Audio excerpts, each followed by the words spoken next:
During your times of trials and sufferings, when you see only one set of footprints in the sand, it was then that I carried you. God loves you. John chapter 3 verse 16.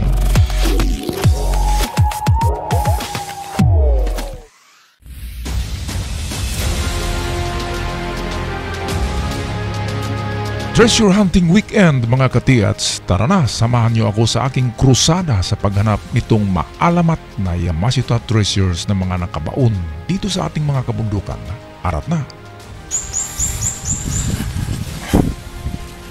Balikan namin yung bato na mukhang bibig. Anong palaka?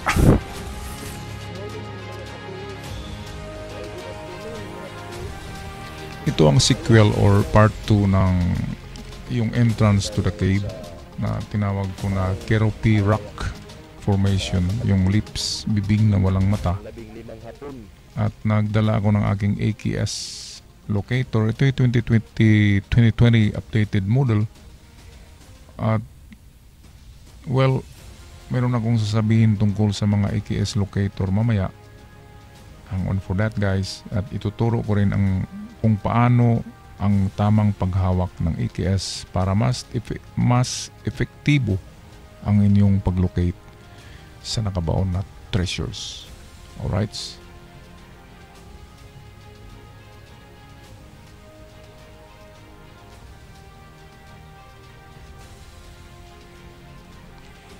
Sa paglocate ng eksaktong location guys ng itong nakabaon or buried treasures, Yamashita man o iyan ay natural na mga itong deposito ng gold, ay kailangan meron kayong 4 hanggang 5 na testing ng inyong locator.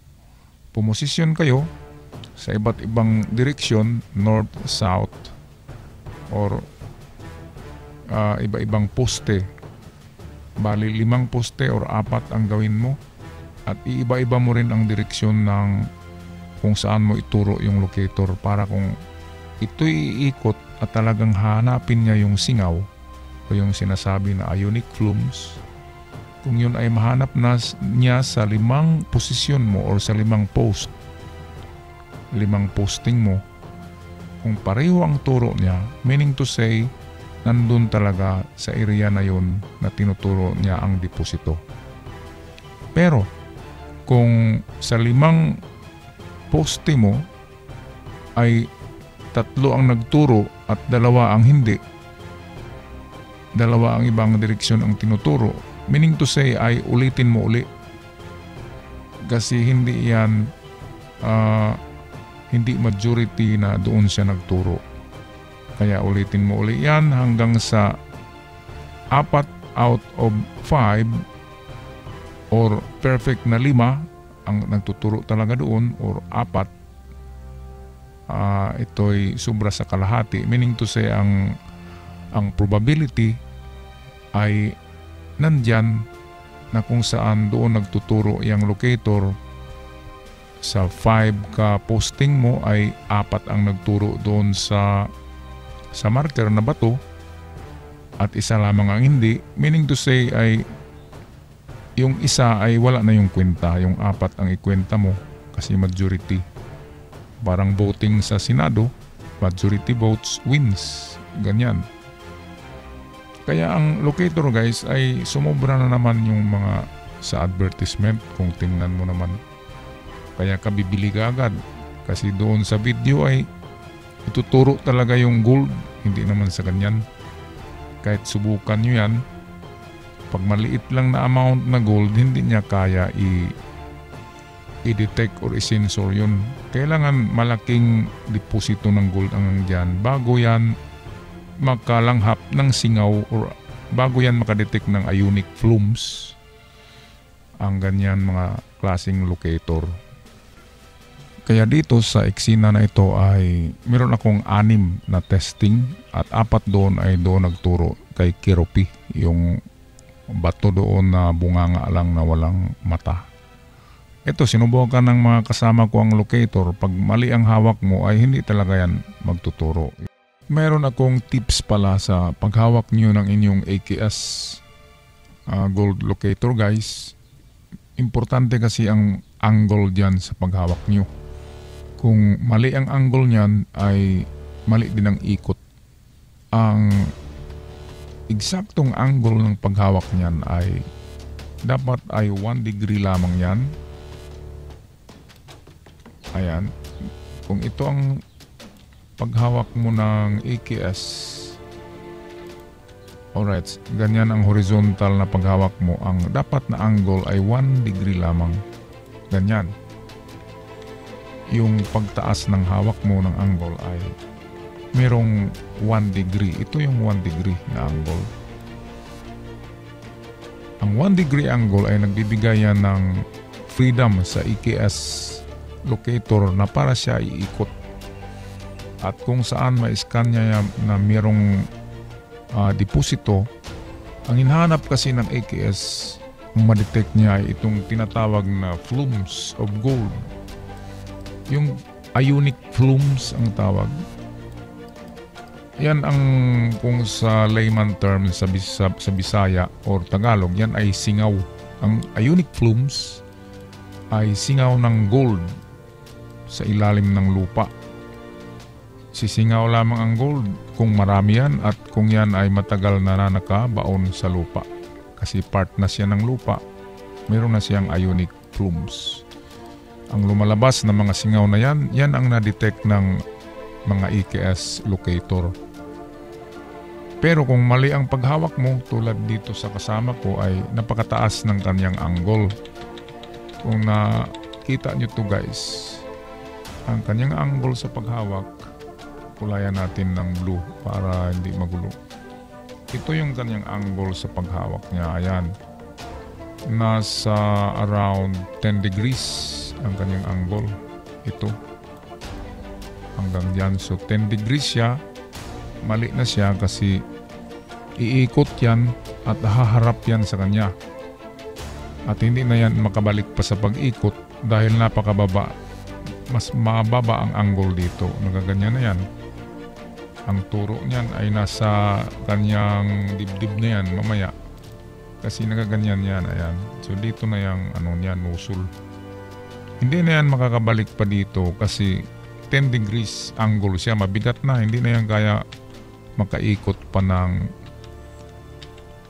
AKS locator kung saan na-detect niya yung ionic plumes. Hindi na siya doon pwedeng makaharap kasi napakalaki ng angle ng paghawak. Kaya napaka-importante guys ang angle ng paghawak nyo sa AKS locator. Always remember, 1 degree lamang.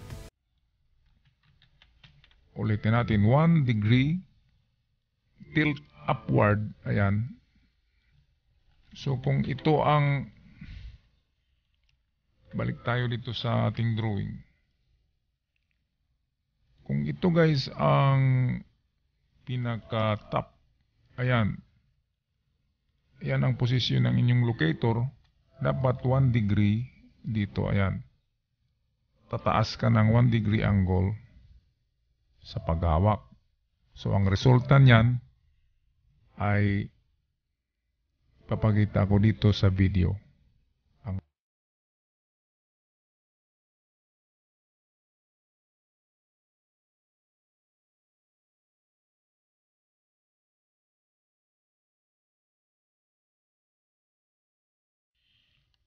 Okay, tingnan nyo dito guys. Ito yung hawak ko sa aking AKS. Kailangan talaga i-practice nyo paghawak nyo ng 1 degree tilt upward. Kung tingnan natin itong horizon guys, ito yung horizon. Ito yung horizon line.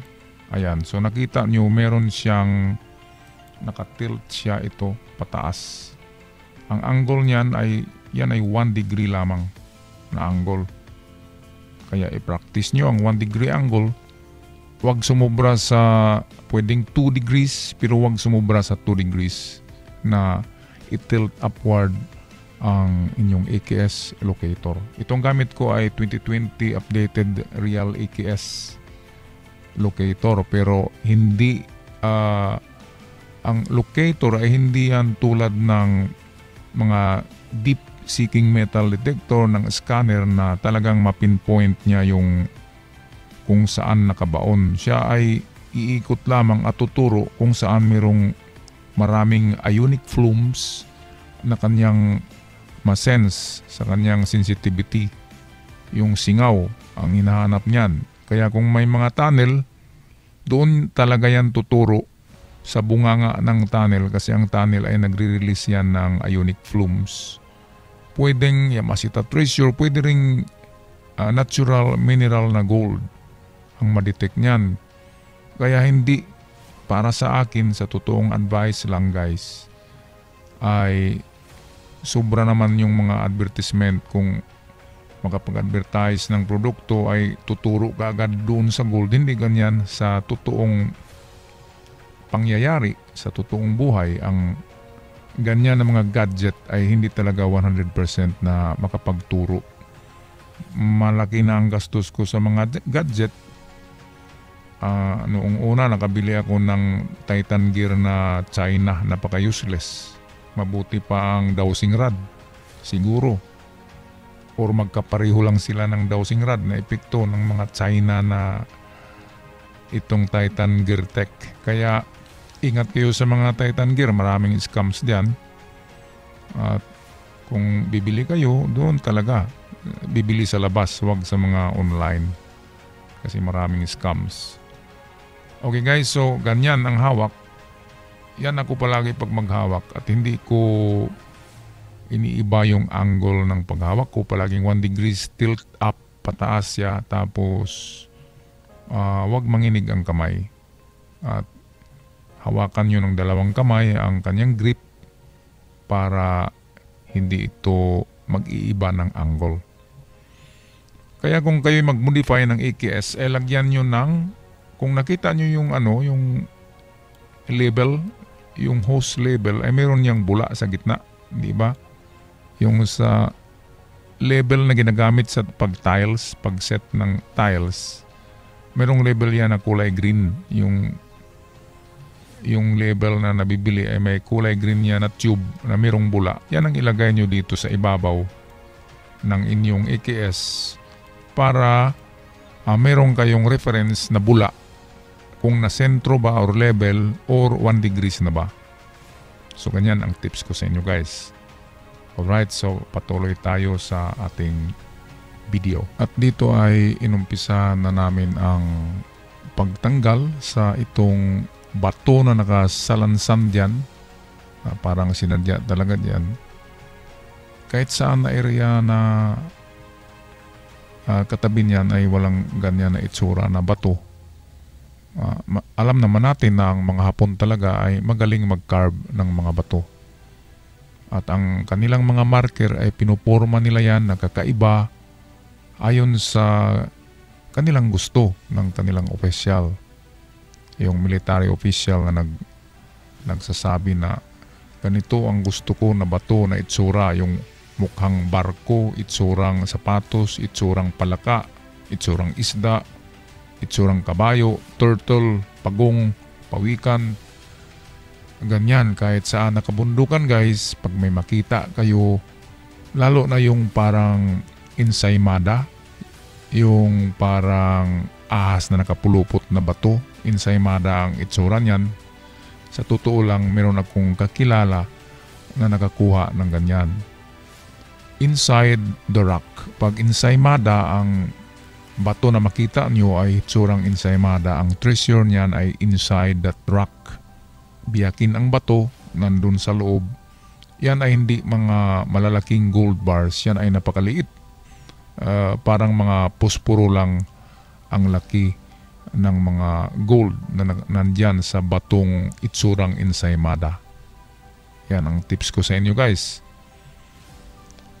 And last week meron akong narinig na isang treasure hunter dito pa rin sa Mindanao nakakuha ng ganyan na klase ng mga gold bars na maliliit lamang, parang posporo, at nasa 1/2 kilo ang kanyang nakuha. That is a little giveaway. Yan ay totoong giveaway, at ang halaga ay hindi ka naman talaga magmukhang doon or magmukhang Manny Pacquiao kasi ang 1 kilo yan lamang ay nasa 2.8 million pesos. Pero pag ibenta mo yan na meron kang middleman, ang 1 kilo ay magiging 2 million na lang yan. Of course, merong nasa middleman.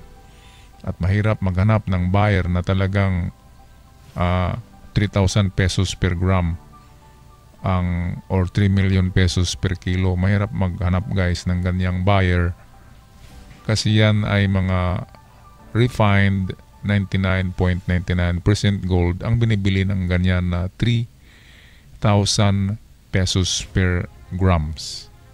Kaya diyan lang talaga naglalaro sa 2,000 pesos or 2.1 or 2.2 kasi yung sobra dyan hanggang 2.7 lang ang bili dyan. So yung mga 0.4 ay mapunta yon sa inyong runner o sa inyong middleman na nag-deal ng inyong nakuhang mga treasures. Sa totoo lang, maraming nakakuha ng treasures pero hindi sila nag-vlog kaya hindi natin alam. Pero naririnig natin yan kasi marami tayong mga kakilala na nag-treasure hunt din. Okay, sa portion na ito guys ay na-detect namin itong bato. Meron siyang detection na metal. Kasi sa bundok na ito merong mga kalawang. Malakas or malaki ang ore content ng mga bato dito kaya palaging nag-detect. Kaya hindi na ako namamangha pag tumutunog ang mga bato sa detector.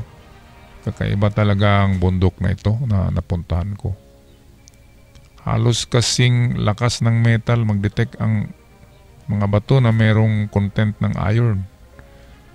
Pero one thing for sure ay tanggalin talaga namin to at aming biyakin itong tinatawag ko na Keroppi Rock.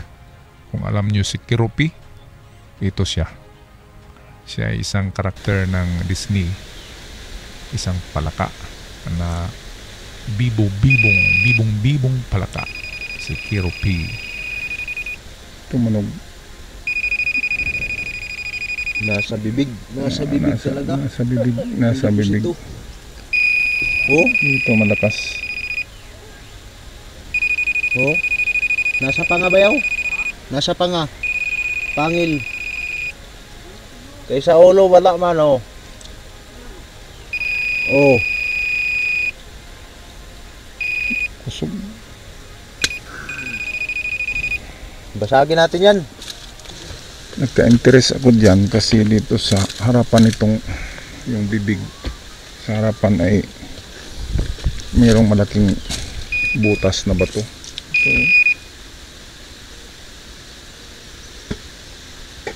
at pag ganyan na klase na butas, karamihan yan ay sign na entrance of tunnel yan, itong bilog. Ayan. Sa harap nito ay nandun yung bibig at tinatawag ko na si Keroppi. Puntahan natin si Keroppi.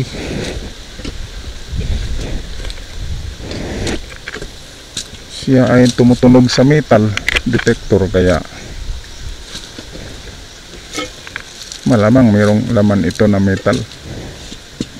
Kung hindi metal siguro jewelries na suko. Keroppi.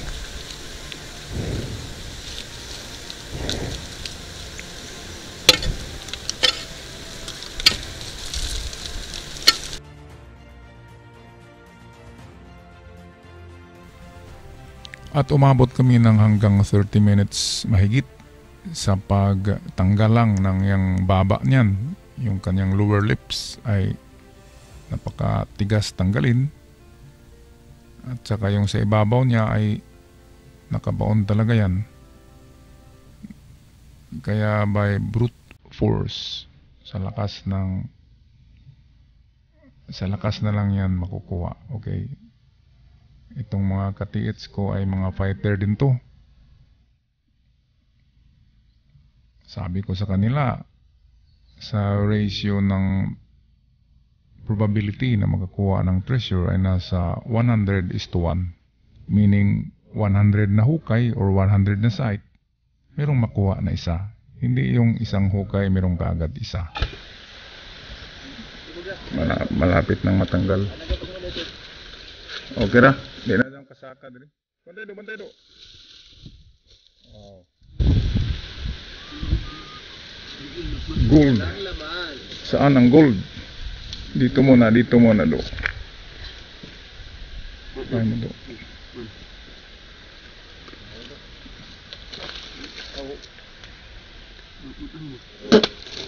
Metal. Maraming metal, guys. Parang metal to.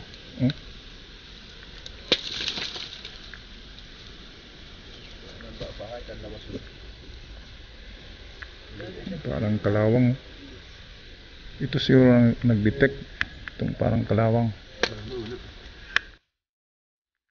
Kung na diha do, base mo gawasan gold diha. Okay, at bago namin biyakin yung ulo at baba ni Kirupi, ay amin muna i-check itong lupa sa likod niya. Baka merong mga nakasuksok diyan na mga alam na natin, mga giveaway, mga mababaw lang. Yun ang hinahanap ko sa ngayon kasi pag yung mga big deposit ay napakalalim niyan, gagastos tayo ng yan, ang dami yan water pump, ng itong generator at merong mga water natural water trap, kaya napakahirap ng mga big deposit. Kaya dito na lang muna tayo guys sa itong mga giveaway. Walang gold dito. Okay, so after to ma-check namin kung may mga nakasuksok ba dito na mga maliliit na item, ay yung bato na naman ang diskartihan namin. Square to ng mga bato.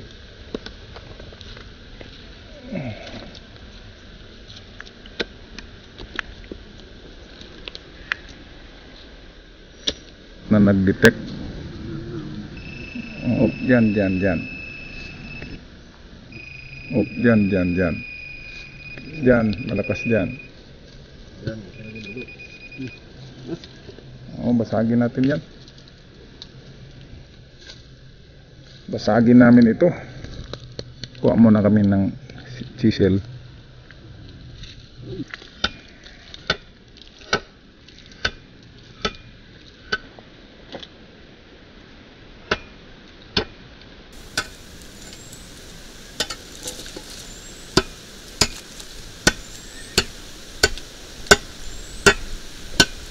Masyadong matigas. Chisel gamitin natin dyan. Muil. I-try sa gitna do. Baka mabiyak yan.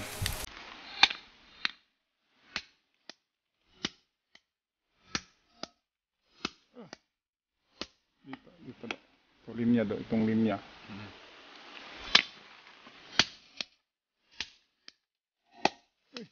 Tigas. Isa pa.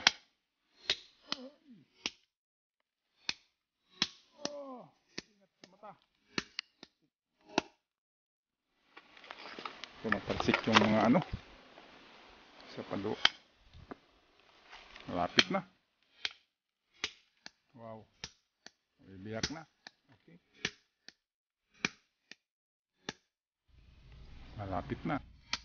At napapagod na itong katiits ko sa pagbasag nitong bato. Ang ibabaw lang ang nababasag, hindi nabibiyak. Hindi yata kaya ng chisel na maliit. Kaya babalik kami doon sa kubo. Kukuha ng medyo mahaba na chisel para ito'y mabiyak. Ito kasi ay nag-detect kanina. Meron siyang metal detect. Sakura in the valley, in the mountain. Alas 5 na guys ng hapon. Kaya minabuti na naming uwi na kasi bundok ito. Napakadelikado kung aabutan ng gabi dito. Alright, so keep safe. Stay out from COVID guys. And don't stop chasing for your golden dreams. Ciao for now.